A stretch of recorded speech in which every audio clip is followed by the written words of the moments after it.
So now that we can build trains, we need to be able to take them apart for when we don't need them. So let's take a look at how to do that. You're gonna love this.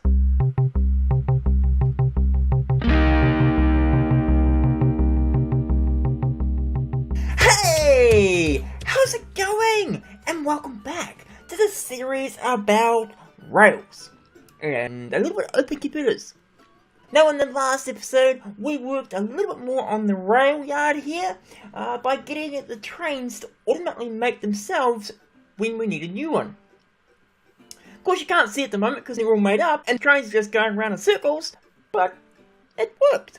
And remember, if you're interested in trains, open computers, or any of that type of stuff, don't forget to hit that subscribe button so you can keep up with all the cool stuff that I do here. In this episode, however, there is still a small problem with this track setup, and that's if we don't need a train, when it sends back to the depot, it takes all the carriages with it. So what we need to do in this episode is we're going to do a little bit of decoupling. So, let's get started. Now, before we get too far in this, I have made some changes to the way things are set up here. Nothing too drastically different to what we've covered in the last few episodes, but there are some changes I'm just going to cover off. So, in the last episode I had a train detector sitting right here, determining how long the trains were, and if they were less than 2, it would send them down into the shunting yard to be made up. Unfortunately, that wasn't quite working, so we've had to make a few small minor adjustments. I don't think I actually showed you how that worked anyway, so we'll have a look at it. So, what I've done is I've moved the train detector from there to underneath this block, and it faces down. If we go down here, you can see that it's sending off a signal. So there's our cart detector here, currently set to a train size of 2. That lets the engine through and a single cart, but if it's set to 1, it'll always send stuff down there because it has to be a minimum of 2. So this will send into a controller. The controller goes down to here, goes into a capacitor box, which is set to 4 seconds. Now the reason for that is because they were going at sometimes at such a fast rate, they'd get around here and they wouldn't get to here, they'd actually get past this before it got to change. So I've just put a small delay in there so it stays open for longer. Putting it into a piece of redstone because these two can't connect, otherwise they don't work the way I want them to. And as you can see, this will trigger this guy, which is a controller, which then is signaling up on the track here. And I've just noticed I need to take out the old box that was there, because that's where the old thing was, and that was pretty much going from there directly to the switch. Now while we're down here, the other things I've made changes to, as you can see, I've now got a rack installed. So we covered off server racks in our previous episode, and both the controller, which was previously sitting up here, and still is, but it's empty, so we can actually drop that now, can't we? Well, we probably should put a cable there though. That might help if we have something there to run it. Like that. Hopefully that didn't break anything. Of course it did. It's fine. Send it on its way.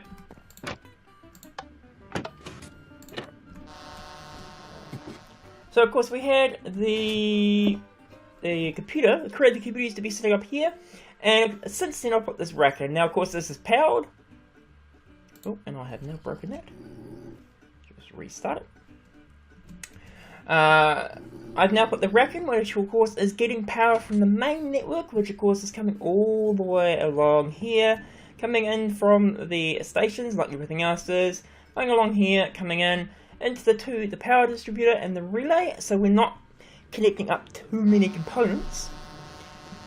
And it comes into here, runs into the rack, and then the rack of course communicates out. So on one of them, the top one here, is our controller, which is the one that detects how many carts have gone on the track. And we've got the rail yard, which was the computer we were playing in the last episode. I've also changed the code a little bit, so we go to here, you can see it's got a little pretty tree. Little pretty tree. Otherwise, it's just really just showing us some information. I've also added the ability to increase and decrease the number of trains on the track. If you're interested in Direwolf's button API, one of our lovely viewers, that would be you guys, Swordkorns, put a comment down in the controller video about updating the button API to work with Opencomputers. So if you're used to the API, you can check in my description down below, and there will be a link there so you can use that. The yard hasn't changed at all because of course we're still making the machines up. Otherwise, I haven't really made any of the changes. Everything is pretty much the same. So what we're going to do though is we need to come up here and we're going to have a quick look at what we're going to be doing in this episode. So at the moment, if we send a train back, it'll go into here and it'll just continue around into that spot. And I'm thinking what we're going to have to do is make it so it goes off into this little area here, because it's probably the biggest area for what we need to do. Drop its trains off and then continue back into the depot. So what I'm going to do though is I'm going to prepare this area, set up some track, and I'll be back in a moment. We'll just put that in like that, so the train should automatically go along here, turn that way because there's a little line, go down to here, reverse, come back around to here. It'll then reverse into here because this is the default direction. Go that way. We want to flip this guy to face that way, so he's going backwards, and we'll automatically take it this way and then forward that way. Cool. Okay, so as you can see, I've set up the tracks here. So as you just probably worked out from what I was just saying there, the trains will come in, go down here. Now we need to have a lot of room because we can't have, the train has to come in all the way in order for this track to switch back so it can then reverse the other way. Otherwise, if the train's still sitting here, or maybe even here, it'll actually, when it starts backing back, it'll go back out that way and then start going backwards, which is not what we want. So they'll go that way. We can actually take out these guys here now. So I'll grab that guy, and hopefully nothing wants to go around there. We also need to take out the redstone signals, which are down here.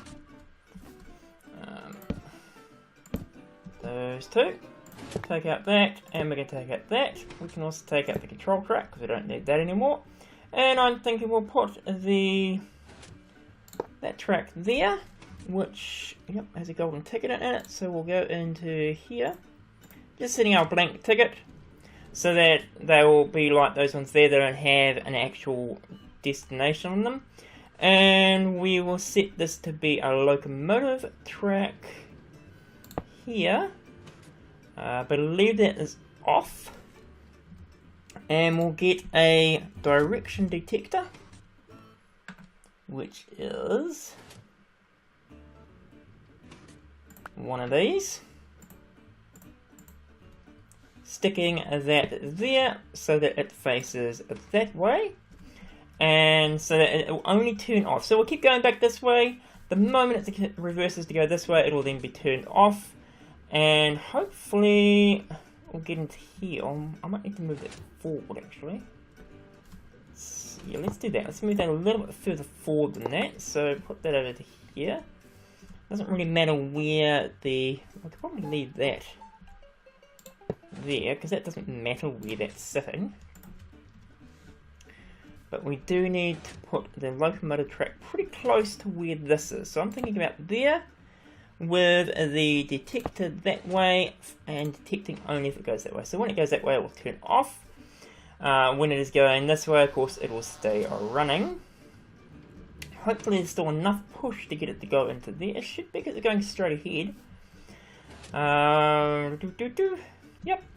So what we now need to do, of course, is what they'll do is the train will reverse into this.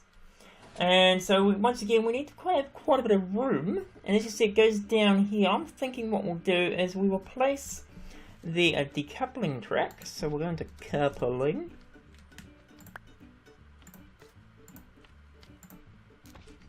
And we'll stick one of these guys there. And we'll put it into decouple mode. Actually, no, I won't. We'll put it here in decouple mode. Also need to give it, of course, a redstone signal, like most blocks. I'll place that down there.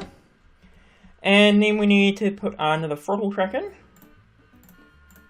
so that we then send the train on its way, just at a very slow speed. So that way is reversing, cool, that would be forward.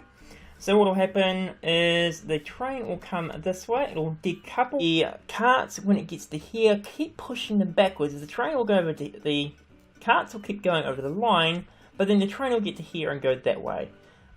We will need a redstone signal on that guy as well, like that. And then I'm just thinking, for our own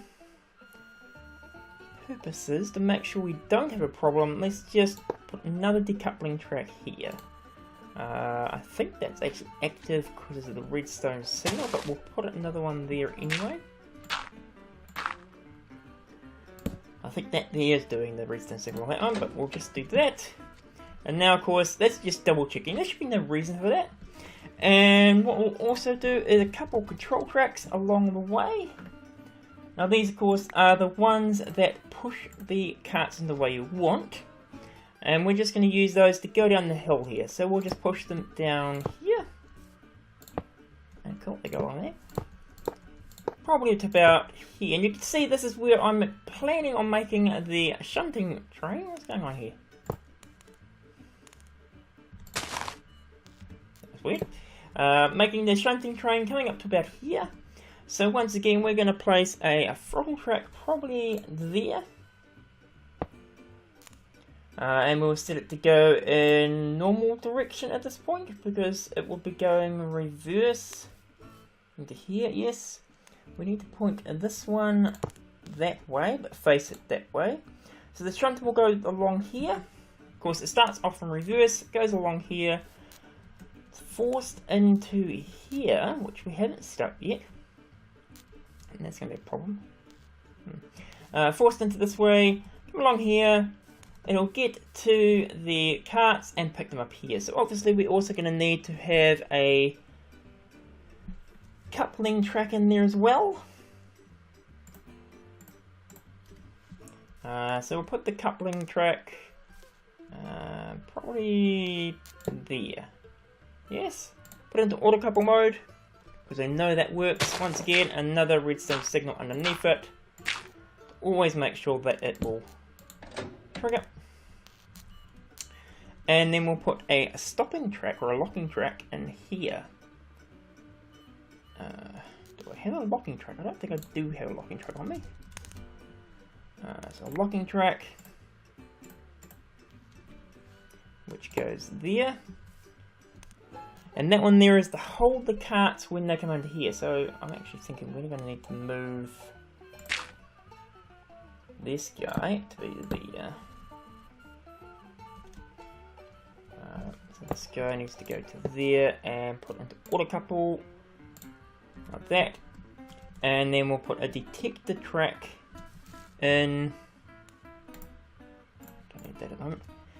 Put that in there facing that way, so that the carts that are sitting here won't trigger it, but the train or the shunter, when it comes back this way, will trigger it, and it will then let the cart go.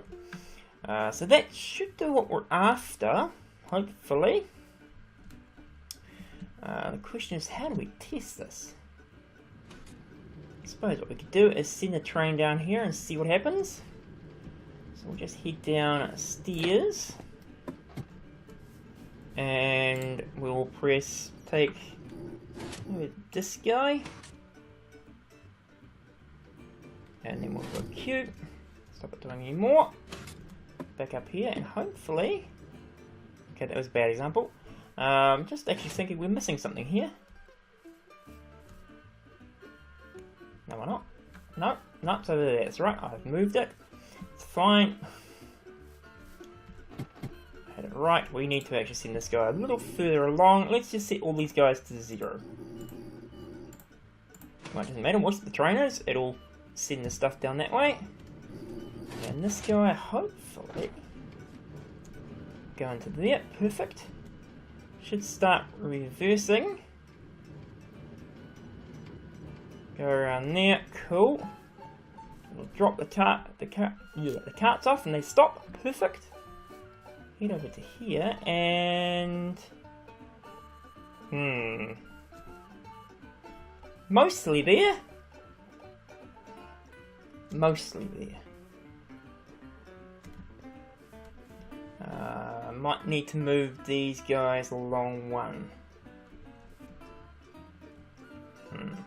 Mostly there though, so you can see it's dropped the carts off over here. Now one of the problems I'm going to have though is that the moment I release that, both of those are going to go. I think I might put some detector stuff in here, similar to what we've got over there, so that we can only release carts if this guy's 3. So I'm going to set all that up and I'll be back in a moment.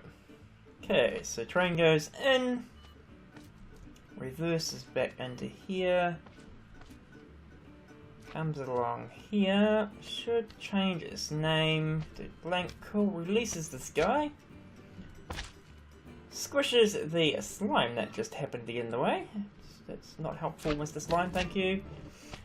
Cool, it pushes over there, it goes over to there, cool, and on top of that, if we go down to here, we hit that, releases, cool. Okay, so what I have done is it's been a little longer than I thought I would because I had to set up a very complex set of relays, block relays to protect this area, because when I was testing it, one of the trains came in, started doing its thing, and then another train came in and also started doing the same thing at the same time. So now there's a very complex set of relays here to protect this whole line here, and then along here, and also to protect this one here, and they all will stop at this point. This locking track will prevent anything else entering the decoupling track if there is anything actually currently on there. And you can see, of course, down here is I have set up a very similar setup we had over there, where we've got a cart detect any pointing into a controller box. The controller box then goes over to a receiver here, and that just follows all the way along there. This is the same here, so this track is linked to that receiver, and this detector is actually linked to here, because if we get to the point where we've got a long queue along here, we don't want to keep trying to put carts into here. So what it will do is, if there's too many carts there, it'll just hold the train here before it starts reversing. Now what I haven't done is I haven't done any work over here, but what I thought I'm going to have a problem with, of course, is we have to work out where these are going to go. So the best way I was pondering doing this would be a very similar idea to our engine detectors over there with the colours. Excuse me, I'm trying to record. Must you? No, there is no need, no.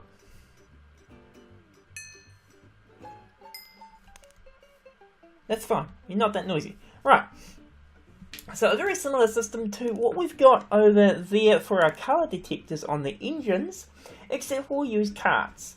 And I don't think we need to have a double side, because of course we don't have a colour on this side and a colour on that side, so we might just put some advanced detectors in. Let me just clear my inventory because there's a lot of stuff in there. Let's grab a detector.